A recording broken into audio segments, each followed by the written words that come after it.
Roti goreng pingkan mambo. Minyaknya guys, gak bohong guys tuh.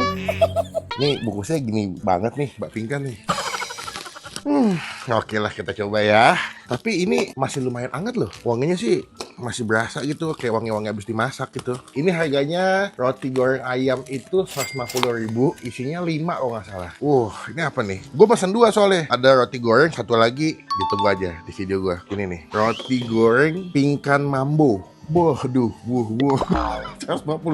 Tapi gede loh ini loh. Minyaknya sampai tuh, kalau kalian lihat ya di bawahnya tuh sampai ke sini-sini tuh. Ini minyaknya nggak ditirisin dulu nih. Emang konsepnya habis dimasak langsung dikasih ke pembeli ya. Minyaknya guys, gak bohong guys tuh.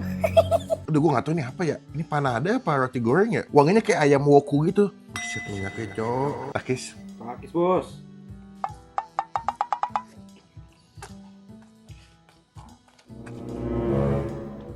Bumbu ayam wokunya sih enak sih. Cuman minyaknya gue nggak tahan sih. Saran gue buat Mbak Pingkan sebenarnya isiannya udah enak ya.